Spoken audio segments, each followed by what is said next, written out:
Hey guys, today I'll show you a horror thriller film named Blink Twice. Spoilers ahead, watch out and take care. The movie begins with a waitress named Frida, though not conventionally attractive, who had unshakable confidence and an ambition to climb the social ladder by landing a wealthy man. The star of that night's charity gala was none other than the billionaire Slater, a young entrepreneur who had founded a publicly traded company and was now desperately trying to rebuild his public image after a series of scandals. From the moment she laid eyes on Slater's immense fortune, Frida was determined to get close to him. As soon as the gala ended, she slipped into a tight evening gown and snuck into his private after-party, posing as an invited guest. Strutting forward with exaggerated confidence, she made her way towards Slater, only to trip and fall flat on her face. Ironically, the embarrassing moment caught Slater's attention. He helped her up and gently asked for her name, even introducing her to some of the elite guests, including an aging psychologist. Fueled by expensive wine, their eye contact grew more intense, the atmosphere turning increasingly intimate. Good times always pass too quickly. After the party, Slater left in a hurry, and Frida assumed their paths would never cross again. Just as she was forcing a laugh to mask her disappointment, Slater suddenly reappeared, inviting her and her best friend, Jess, on a getaway. Overjoyed, Frida eagerly boarded his private jet. When she woke up, she found herself on an unknown island, Slater's private retreat, a place so exclusive that guests were required to surrender their phones upon arrival. Inside her lavish presidential suite, Frida couldn't contain her excitement. She rushed to the bathroom, freshened up, and sprayed on an unfamiliar but luxurious perfume she found there. Just then, a cleaning lady walked in unexpectedly, startling her. The woman smiled and pinched her cheek in an oddly familiar way, repeatedly murmuring, "Red Rabbit." It seemed to be the only English phrase she knew. When Frida didn't respond, the woman's smile froze. She left in a hurry, even forgetting her cleaning supplies. The strange encounter did little to dampen Frida's mood. Her first instinct was to rush to Jess's room and strategize their approach to seducing Slater. By the time they arrived at the pool, the party was already in full swing. All the women were wearing matching sheer white bikinis, while the men sported crisp white beach shorts. Frida tried every trick in the book to catch Slater's attention, but his eyes were locked on another woman, Sarah, a survival reality show champion who could climb trees with ease. Realizing she had competition, Frida downed a glass of champagne in one gulp, dramatically swallowing the raspberry at the bottom. She faked choking, hoping to elicit Slater's sympathy, and it worked. He turned his attention back to her, escorting her on a private stroll through the garden, where rows of vibrant red flowers filled the air with a scent eerily similar to the perfume in her room. Slater casually remarked that the fragrance was indeed extracted from the red blossoms. He even mentioned that everything on the island was valuable. Even snake venom could be distilled into a fine liqueur. Out of nowhere, Slater brought up the psychologist from the gala, revealing that he suffered from trauma-induced amnesia and required regular psychological therapy to retrieve lost childhood memories, no matter how painful they were. Frida couldn't understand why he would want to remember such things. She had spent her entire life trying to forget her own painful past, including the memory of her mother taking her own life right in front of her. To her, forgetting was a blessing. As night fell, the island's power was cut off, plunging everything into darkness. The guests gathered in the candlelit dining hall for a romantic feast. As they took turns introducing themselves and boasting about their achievements, Frida was fully immersed in her meal, savoring the rare steak. The blood from the meat dripped onto her dress. A man with missing fingers sneered at her lack of table manners, guessing that she wasn't from high society. Just as things got awkward, Slater smoothly changed the subject, saving her from embarrassment.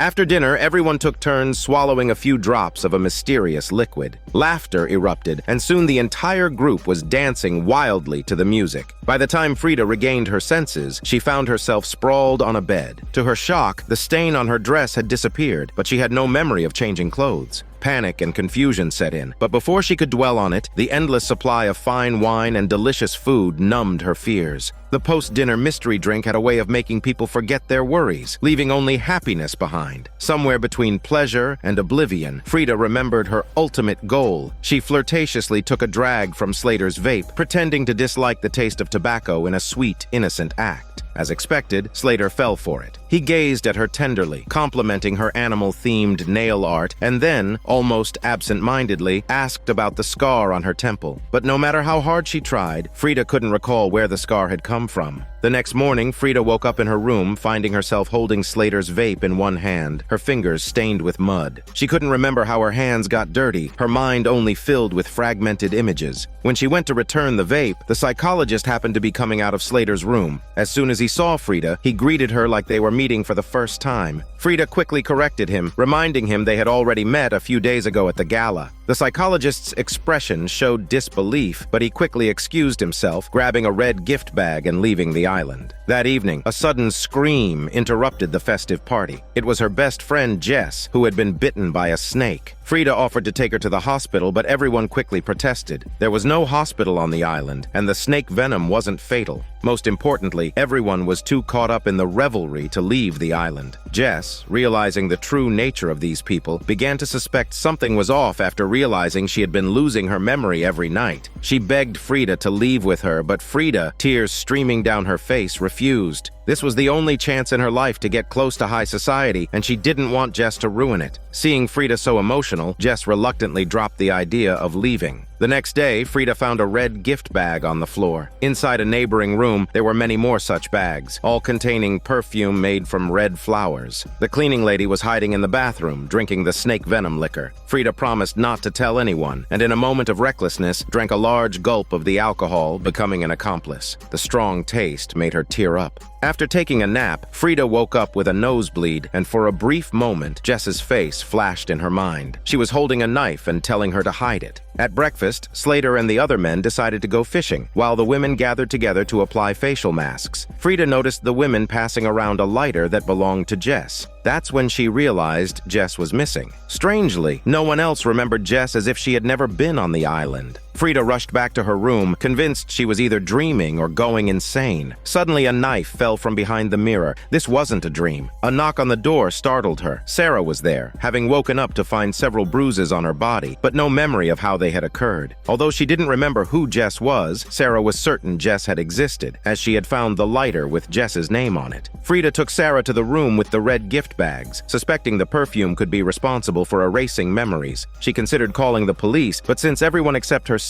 had amnesia, she feared she would be seen as a madwoman, with everyone siding with Slater. Then it hit her. It was after drinking the snake venom that she had remembered Jess. That meant the snake venom had the ability to restore memory. She quickly found the remaining half bottle and had Sarah drink a large gulp, then mixed the venom with hard liquor and distributed it to the others. Slater and his group were returning soon, and Frida had to act quickly to retrieve her phone. With Sarah's help, Frida snuck into Slater's room, broke open a locked cabinet, and found her phone, though it had no signal. She continued searching and found a series of photos, most of the people unfamiliar to her. It seemed she wasn't the first to vacation on this island. Just then, Slater returned. Panicked, Frida quickly stuffed the photos into her clothes and hid under the desk. Her nosebleed started again, and the missing memories began to flood back. After dinner, the men revealed their true nature. Like lustful dogs, they began to abuse the women. The perfume had erased the women's memories, but as soon as they woke up the next morning, the men returned to their polite, gentlemanly facades, and the women were none the wiser. Jess's snake bite had been an accident, but the venom had, in a strange twist of fate, restored her memory. She had tried to warn the others, and even attempted to escape, but she was caught and had her neck snapped by Slater.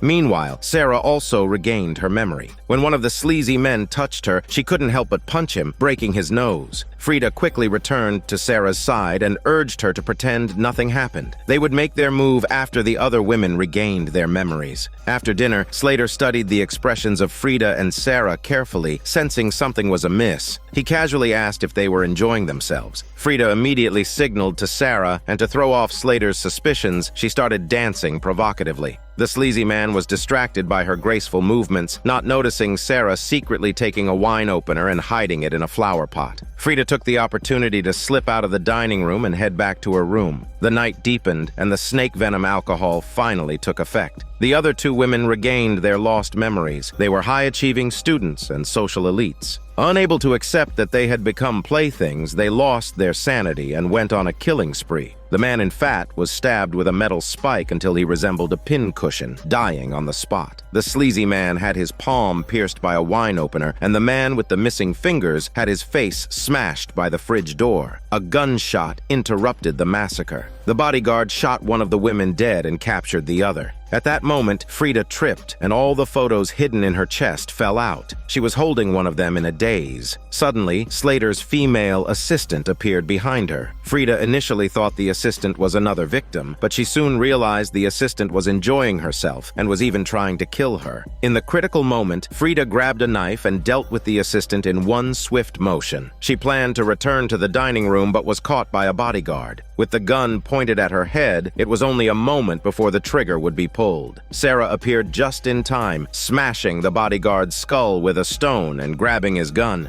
Frida told Sarah she had found many photos in Slater's cabinet, one of which was of herself, but she couldn't remember where it had been taken. Meanwhile, the woman who had been captured continued to scream as Slater stomped on her throat and cruelly killed her. Frida cried and knocked on the door, pretending she hadn't remembered anything. When the door opened, Sarah, hidden in the shadows, precisely shot the effeminate man in the forehead. Unfortunately, she missed Slater. In truth, the effeminate man died unjustly. He, too, had been one of the prey. After being taken advantage of by men who favored his type, his memory had been erased by the perfume. At this moment, Frida suddenly launched an attack, but the difference in strength between the men and women was too great. She was quickly pinned to the ground with her hands bound behind her back. The force of the impact made her remember everything. She realized she had visited the island a year ago and had discovered Slater's true nature. During her escape, she had been caught by her skirt, and when she fell heavily, her temple had been injured. That was how she had gotten the scar on her face. The cleaning lady must have seen her a year ago, which explained why she kept saying Red Rabbit, because a year ago, Frida had red rabbit-themed nails. She was also familiar with the man with the missing fingers. He had lost his pinky when Frida bit it off during an assault on her. As painful memories flooded her mind, her hands were still at work, quietly holding a shard of glass, preparing to cut the ropes. Slater, staring intensely into her eyes, frantically apologized to her, repeating the words over and over. Of course, this wasn't genuine remorse, but rather an act. This was how he had faced the cameras during his business scandals, offering empty apologies. He was used to using psychological issues to excuse his actions, but over time, the public had seen through his lies, and he was now being boycotted everywhere. He longed to develop a drug that would make people forget his scandals and only remember his glory. The perfume was a memory-erasing concoction developed by his team, and Frida was one of their test subjects, the most successful one. A year ago, she had been the only one who forgot everything. Sarah, seeing that Frida hadn't emerged, prepared to break down the door to rescue her, but after emptying the clip, the door remained locked. Slater immediately rushed out to deal with Sarah. He pulled her back easily and planned to decapitate her in front of Frida. He took a leisurely puff of his vape, pressing the knife to Sarah's neck, but suddenly his expression changed. He dropped the knife in shock, staring at everything in front of him as if he had become a different person. During Slater's absence, Frida had secretly replaced the vape oil with perfume. The villain got a taste of his own medicine and personally experienced the feeling of losing his memory. Later, Frida and Sarah set fire to the villa, watching as it burned fiercely. Sarah, with a meaningful look, said she hopes Frida doesn't regret this. She was referring to Frida saving Slater. Before the fire started, Frida had actually carried Slater out of the villa. Soon after, another charity gala was held at the same venue. The psychologist approached Slater, asking when they could return to the island for more fun, but Slater looked at the psychologist in confusion. He had never heard of the island and didn't even recognize the psychologist, as his memory had been erased by Frida. Now, he was a puppet controlled by the perfume. The true star of this charity gala was Frida, who had now become the rightful owner of all of Slater's assets. And so, the story came to an end.